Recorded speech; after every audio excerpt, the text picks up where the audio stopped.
Welcome to news alerts. AP CM చంద్రబాబును Lulu Prasad group అధినేత యూసుఫ్ అలీ అమరావతిలో కలిసిన సంగతి తెలిసిందే. లూలు మళ్లీ వస్తోందంటూ దీనిపై చంద్రబాబు ఎంతో సంతోషంతో ప్రకటన విడుదల చేశారు. ఈ నేపథ్యంలో చంద్రబాబును కలవడంపై యూసుఫ్ అలీ సోషల్ మీడియా వేదికగా స్పందించారు. నన్ను అమరావతిలో మా ఎగ్జిక్యూటివ్ డైరెక్టర్ గా ఉన్న నా సోదరుడు అష్రఫ్ అలీని, నా బృందాన్ని ఎంతో సాదరంగా ఆహ్వానించినందుకు గౌరవ ముఖ్యమంత్రి చంద్రబాబుకు కృతజ్ఞతలు. చంద్రబాబుతో నాకు 18 ఏళ్లుగా సోదర అనుభవం ఉంది. చంద్రబాబుతో మేం జరిపిన చర్చలు ఎంతో ఫలప్రదమయ్యాయి. వైజాగ్ లో అంతర్జాతీయ స్థాయి షాపింగ్ మాల్ ను ఏర్పాటు చేయాలని నిర్ణయించాం. ఈ మాల్లో 8 స్కిన్ల ఐమాక్స్ మల్టీప్లెక్స్ కూడా ఉంటుంది. విజయవాడ, తిరుపతిలో అత్యంత అధునాతన సౌకర్యాలు కలిగిన హైపర్ మార్కెట్లను ఏర్పాటు చేయబోతున్నామని, అంతేకాకుండా ఏపీ వ్యాప్తంగా ఆధునిక ఫుడ్ ప్రాసెసింగ్, లాజిస్టిక్ సెంటర్లను ఏర్పాటు చేస్తామని యూసుఫ్ అలీ ట్వీట్ చేశారు.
తిరుమల లడ్డూ వివాదంపై వైఎస్సార్సీపీ కోర్టుకు వెళ్లడంతో భయపడిన సీఎం చంద్రబాబు సిట్ వేశారని వైఎస్సార్సీపీ ప్రధాన కార్యదర్శి సజ్జల రామకృష్ణారెడ్డి అన్నారు. లడ్డూపై తాను తప్పుడు ఆరోపణలు చేయలేదని అనుకుంటే సుప్రీంకోర్టు విచారణను కోరుతూ చంద్రబాబు ప్రభుత్వమే అఫిడవిట్ వేయాల్సిందన్నారు. ఆధారాలు, ధైర్యం లేదు కాబట్టే సిట్ విచారణ అని అంటున్నారు. ముందుగా విచారణ చేపట్టామని చెప్పుకునేందుకు సిట్ వేశారు. లడ్డూ వివాదంపై వైఎస్సార్సీపీ సుప్రీంకోర్టుకు వెళ్లడంతో చంద్రబాబు భయపడ్డారు. లడ్డూపై చంద్రబాబు చెప్పింది నిజమైతే సుప్రీంకోర్టు విచారణను కోరాల్సిందని సజ్జల రామకృష్ణారెడ్డి తెలిపారు.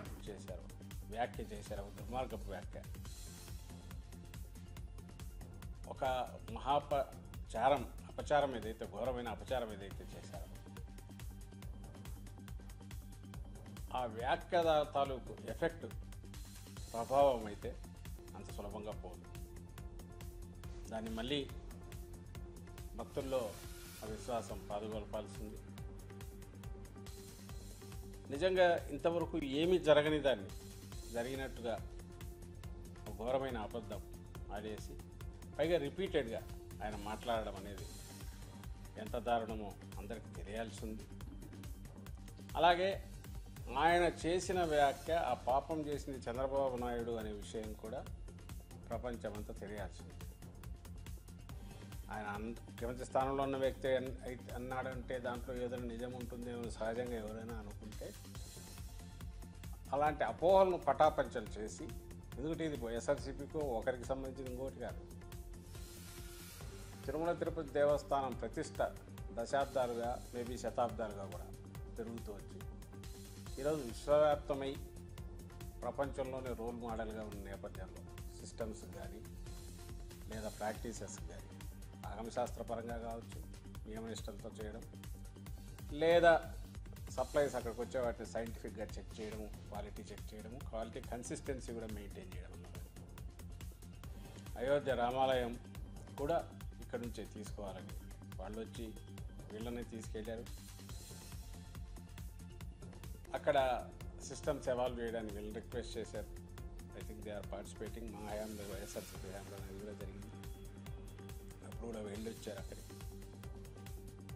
ఇంకా ఎక్కడైనా లక్షల మందిని హ్యాండిల్ చేయడము, ఎలాంటి స్మూత్గా వాళ్ళకు అవసరమైనవన్నీ కూడా ఎలా హైజీనిక్గా, కల్తీలు లేకుండా, ఎలాంటి దాంట్లో లోటుపాట్లు లేకుండా ప్రసాదం కానీ ఆహారం కానీ అందించే ఏర్పాటు. వీటన్నిటిలో కూడా ఆ సిస్టమ్స్ తిరుపతిలో అనేటివి over the period evolve establish అయినాయి. అవి కంటిన్యూ అవుతున్నాయి. గవర్నమెంట్ ఏ గవర్నమెంట్ ఉన్నా కూడా ఆ మొత్తం దీన్ని ఈయన ఒక్క దెబ్బకు బ్రేక్ చేశారు. అటుపక్క భక్తుల్లో ఉన్న విశ్వాసాలను దెబ్బతీశారు, ఈరోజు ప్రసాదం తీసుకో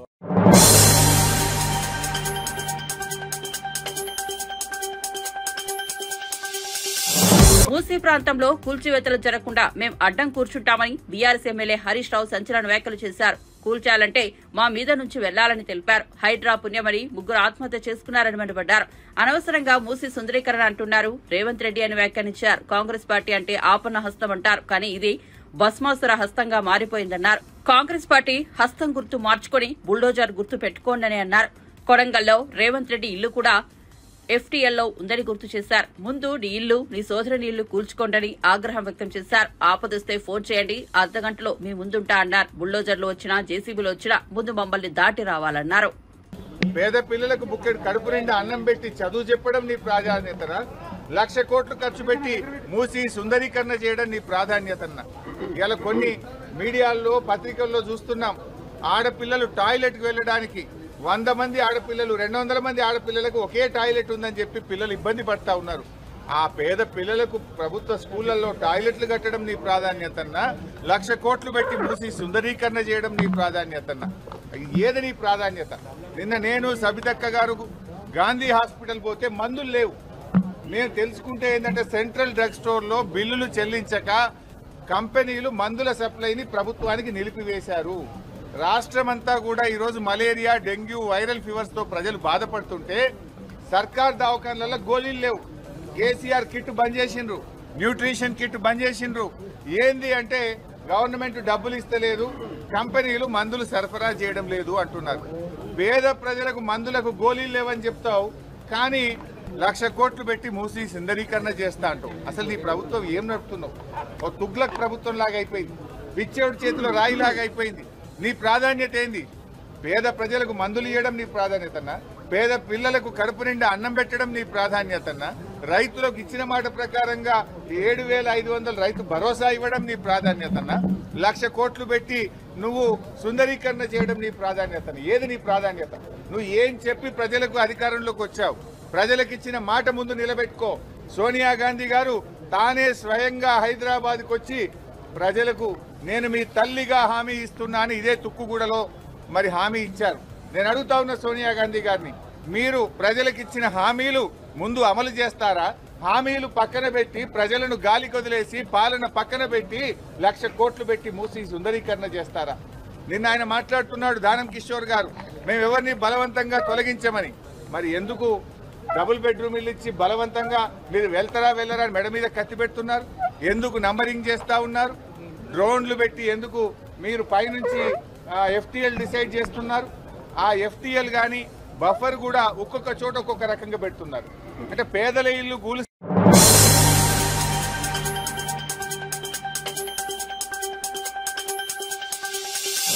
మహిళలు ఆరోగ్యంగా ఉంటేనే కుటుంబం కూడా ఆరోగ్యంగా ఉంటుందని సీఎం రేవంత్ రెడ్డి అన్నారు. మహిళల ఆరోగ్య రక్షణకు తెలంగాణ ప్రభుత్వం కట్టుబడి ఉందని చెప్పారు.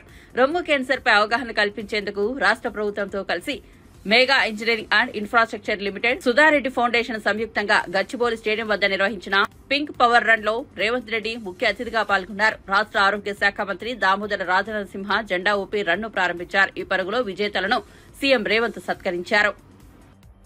I congratulate all the participants here today.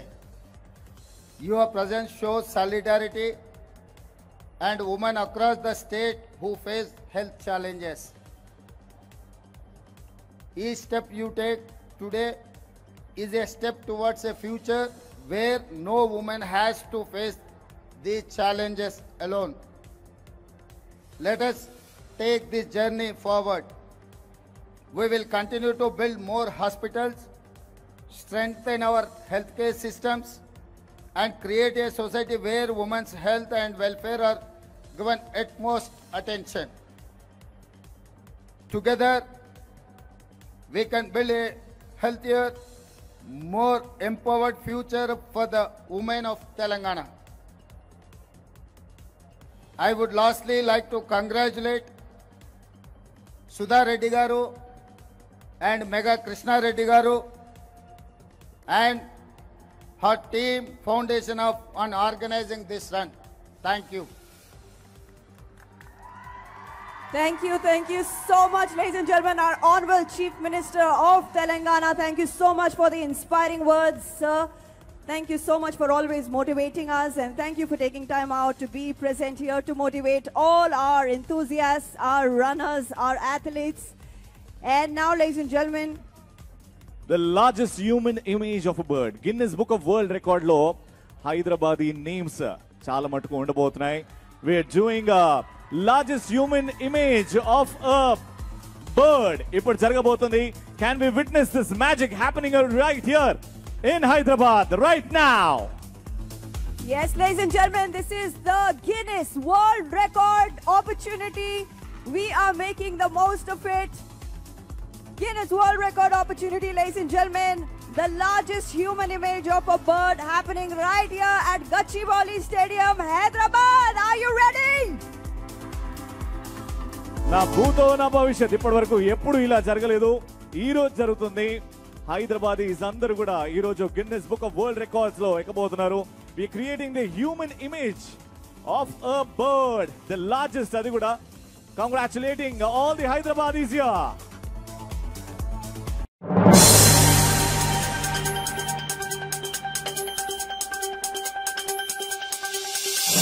Hydraa బుల్డోజర్లు ముందు మా మీద నుండి వెళ్లాలి, అప్పుడే పేదల ఇళ్ల వద్దకు వెళ్తాయని కేంద్ర మంత్రి బండి సంజయ్ కీలక వ్యాఖ్యలు చేశారు. హైడ్రాపై కిషన్ రెడ్డి రాగానే బీజేపీ కార్యాచరణ ప్రకటిస్తామన్నారు. పేదలకు అండగా బీజేపీ ఉంటుందన్నారు. 1-2 రోజుల్లో పెద్ద ఎత్తున ఆందోళన చేపడతామన్నారు.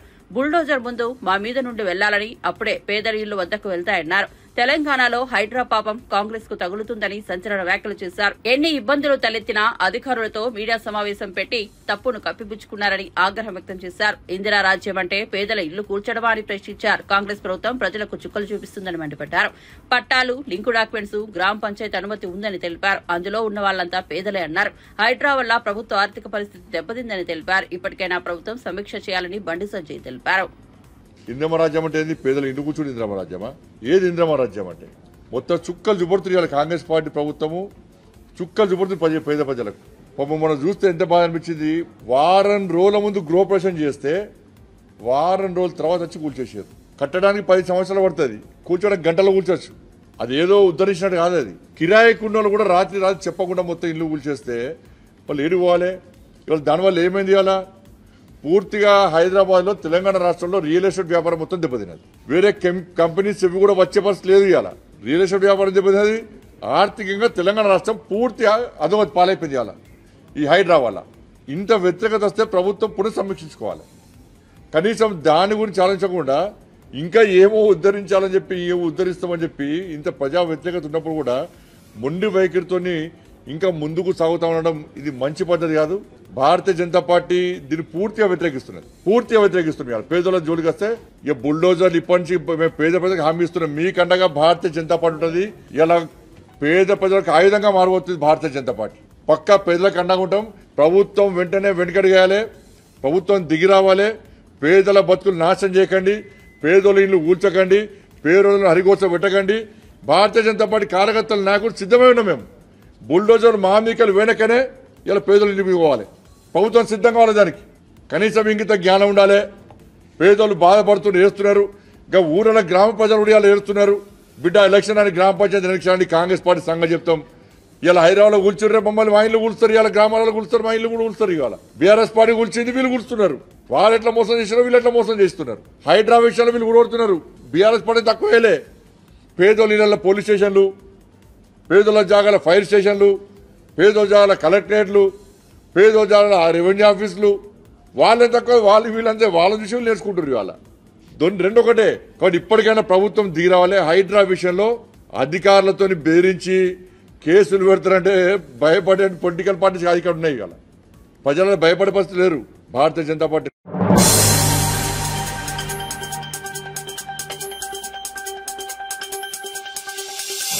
సీఎం చంద్రబాబు పొలిటికల్ జాల్ ఉన్నది లేనట్టు, లేనిది ఉన్నట్లు సృష్టించడంలో చంద్రబాబు ఆరితేరారని మాజీ మంత్రి గుడివాడ అమర్నాథ్ అన్నారు. విశాఖలో ఏర్పాటు చేసిన మీడియా సమావేశంలో ఆయన మాట్లాడారు. తిరుపతి ప్రతిష్టను సీఎం చంద్రబాబు దెబ్బతీశారు. తిరుపతి లడ్డూపై ప్రజల్లో అనేక అనుమానాలు ఉన్నాయి. దీనిపై సీబీఐ విచారణ జరిపించాలి. రాష్ట్రానికి కుల రాజకీయాల్ని పరిచయం చేసింది చంద్రబాబు. కొత్తగా మత రాజకీయానికి పునాదులు వేశారు. మతాల మధ్య చిచ్చు పెట్టే విధంగా వ్యవహరిస్తున్నారు. ఇచ్చిన హామీలను అమలు చేయడంలో విఫలమైన చంద్రబాబు తిరుపతి లడ్డూ అంశాన్ని తెరపైకి తెచ్చారన్నారు. దాన్ని తిరిగి తీసుకుని వచ్చి జగన్మోహన్ రెడ్డి గారి మీద రుద్దాలన్నటువంటి ప్రయత్నం చేశారు. ఆయన చేసినటువంటి తప్పు, ముఖ్యమంత్రి చేసినటువంటి తప్పు ఎప్పుడైతే ఆయన దొరికిపోయాడో అప్పటి నుంచి పూర్తిగా దీన్ని రాజకీయం చేయాలనేటువంటి ప్రయత్నం చేస్తూ ఉన్నాడు. వాస్తవానికి అసలు ఈ రాష్ట్రంలో కుల రాజకీయాన్ని ఈ రాష్ట్రానికి పరిచయం చేసినటువంటి వ్యక్తి చంద్రబాబు నాయుడు గారు. ఇప్పుడు కొత్తగా మత రాజకీయాన్ని రాష్ట్రానికి పరిచయం చేస్తున్నటువంటి సందర్భాలను మనం ఈ సందర్భంగా చూస్తూ ఉన్నాం. సెక్యులర్ దేశంలో ఉన్నాం, ప్రపంచంలోనే అతిపెద్ద ప్రజాస్వామ్యం కలిగినటువంటి దేశంలో ఉన్నాం. అన్ని కులాలు, అన్ని మతాలు, అన్ని ప్రాంతాలు ఒకటే సమానం అని చెప్పి ఆలోచనలు కలిగినటువంటి దేశంలో ఉన్నాం. కానీ ఈరోజు మత రాజకీయానికి పునాదులు వేసి రాష్ట్రంలో మతాల మధ్య చిచ్చు పెట్టేటువంటి కార్యక్రమం ఏ రకంగా చేస్తూ ఉన్నారో గడిచినటువంటి 10 రోజులుగా మనం చూస్తూ ఉన్నాం. దేనికోసం ఇదంతా అని అడుగుతా ఉన్నాం. ముఖ్యంగా గడిచినటువంటి 100 రోజులుగా వారి తాలూకా ఫెయిల్యూర్స్ని కప్పిపుచ్చుకోవడానికి, ఎన్నికల ముందు ఇచ్చినటువంటి ఏ ఒక్క హామీని నిలబెట్టుకోకపోగా, చెప్పినటువంటి కార్యక్రమాలు ఏమి చేయకపోగా, నిస్సహాయ స్థితిలో ఏమి చేయాలో తోచనటువంటి పరిస్థితుల్లో చివరికి దేవుని కూడా రాజకీయాల్లోకి తీసుకొచ్చినటువంటి వ్యక్తి చంద్రబాబు నాయుడు గారు అని చెప్పి సందర్భంగా చెప్పక తప్పదు. ఎన్ని అంశాలండి ప్రభుత్వంలో వారు అధికారంలోకి వచ్చినటువంటి రోజు నుంచి. అధికారంలోకి రావడమే ఏ రకంగా రాష్ట్రంలో విధ్వంసం సృష్టించారో మనం చూసాం. రాష్ట్రంలో వైఎస్ఆర్ కాంగ్రెస్ పార్టీకి సంబంధించినటువంటి కార్యకర్తల్ని ఎంతమందిని పొట్టన పెట్టుకున్నారో చూసాం. వినుకొండలో నడి రోడ్డు మీద మా వైఎస్ఆర్ కాంగ్రెస్ పార్టీ కార్యకర్తని అత్యంత అమానుషంగా నరికి చంపినటువంటి విజువల్స్ చూసాం. దాని మీద పెద్ద ఎత్తున ఢిల్లీలో నిరసన కార్యక్రమాన్ని చేపట్టేటువంటి సందర్భాలు మీరు చూశారు. దాదాపు 35 మంది పైచిలకు ప్రాణాలు పట్టణ పెట్టుకున్నారు. అనేక రకాలైనటువంటి ఆస్తులు ధ్వంసం చేశారు. బుల్డోజర్లతో మా కార్యకర్తలు, మా నాయకులకు సంబంధించినటువంటి ఆస్తుల్ని కొల్లగొట్టేటువంటి కార్యక్రమాన్ని చేశారు. ప్రభుత్వ ఆస్తుల మీదకి వెళ్ళారు. ఒక పక్క విధ్వంసం సృష్టిస్తూ పూర్తిగా లా అండ్ ఆర్డర్ని గాలి కొదిలేసి ఇంతమంది ప్రాణాలు.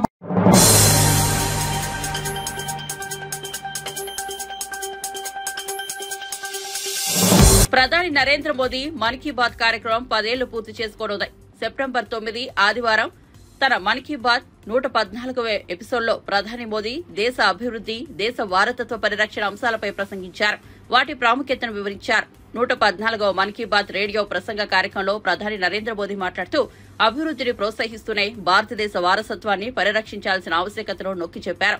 తమ ప్రభుత్వ హయాంలో జరిగిన కీలక అభివృద్ది కార్యక్రమాలను వివరించారు. మన్ కీ బాత్ విజయాన్ని పరిశీలిస్తే దేశం గురించి సానుకూల పరిణామాలు, స్ఫూర్తిదాయకమైన కథలను ప్రజలు ఇష్టపడతారని మన్ కీ బాత్ రూపొందించిందని ప్రధాని మోదీ పేర్కొన్నారు.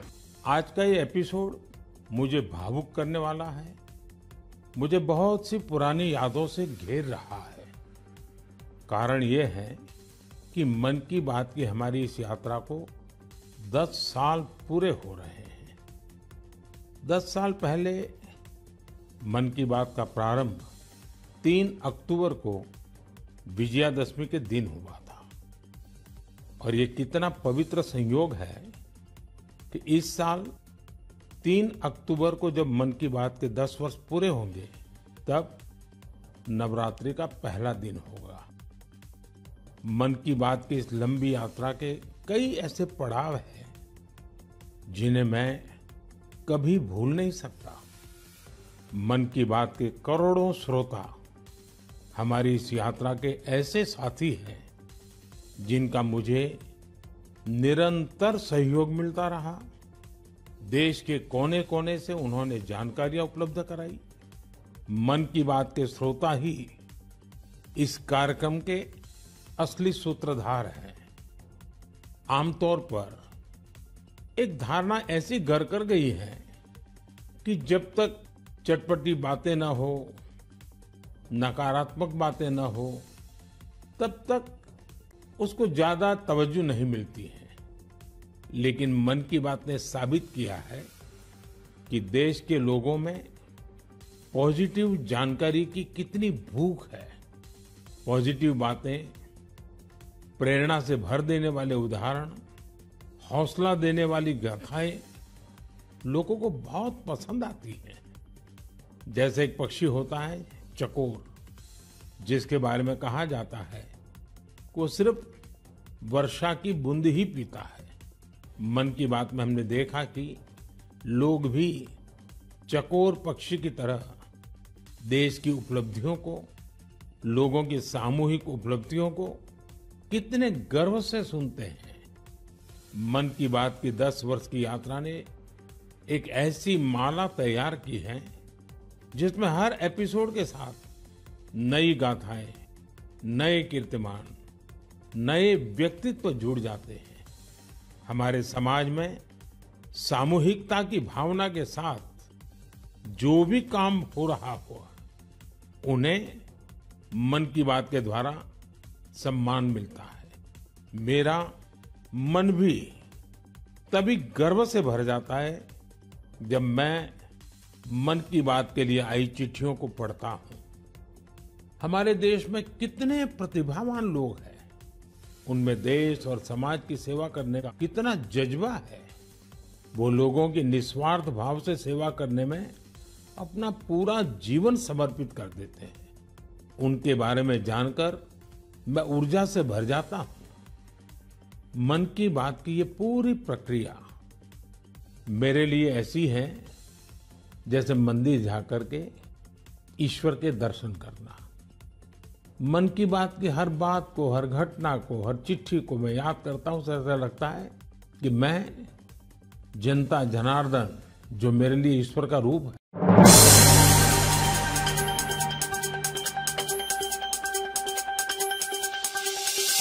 తిరుమల లడ్డు మహాప్రసాదం కల్తీ జరిగిన ఆరోపణల నేపథ్యంలో ఇటీవల మా అధ్యక్షుడు మంచు విష్ణు, నటుడు ప్రకాష్ల మధ్య ఎక్స్ వేదికగా తీవ్ర సంభాషణ జరిగిన విషయం తెలిసిందే. దీనిపై మంచు విష్ణు తాజాగా స్పందించారు. అది పూర్తిగా ఆయన వ్యక్తిగత అభిప్రాయం. అదేవిధంగా నా అభిప్రాయాన్ని నేను తెలియజేశా. ఒక హిందువుగా, తిరుపతి వాసిగా ఆ వివాదానికి మతం రంగు లేదని గర్వంగా చెప్పగలను.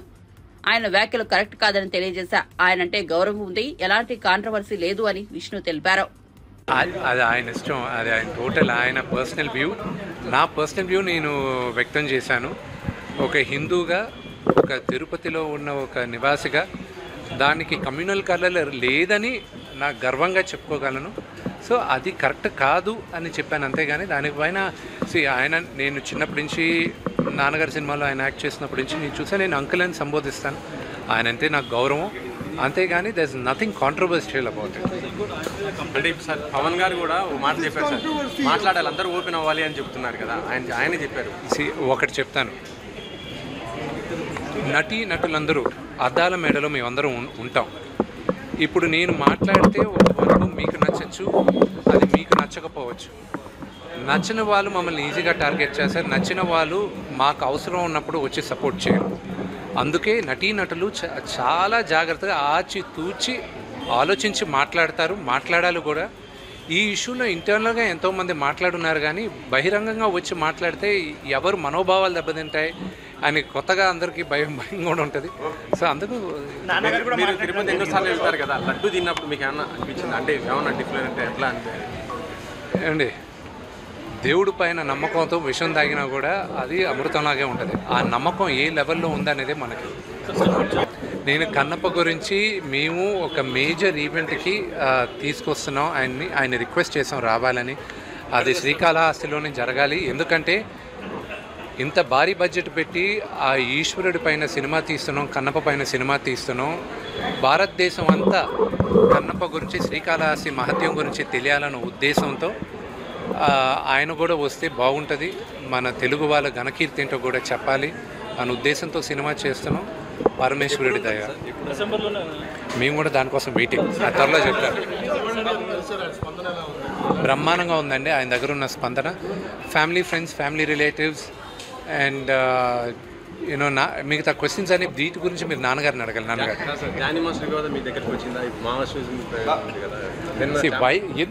ఎందుకు నన్ను ఎందుకు కాంట్రవర్సీ చేస్తారు? దాని గురించి ఆల్రెడీ ఓవర్.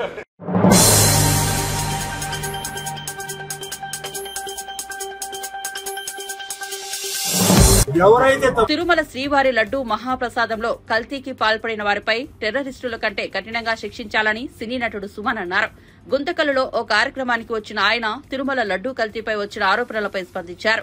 ప్రపంచవ్యాప్తంగా వెంకటేశ్వర స్వామికి భక్తులు ఉండాలని, శ్రీవారి పాత్ర పోషించే అదృష్టం తనకు దక్కిందని చెప్పారు.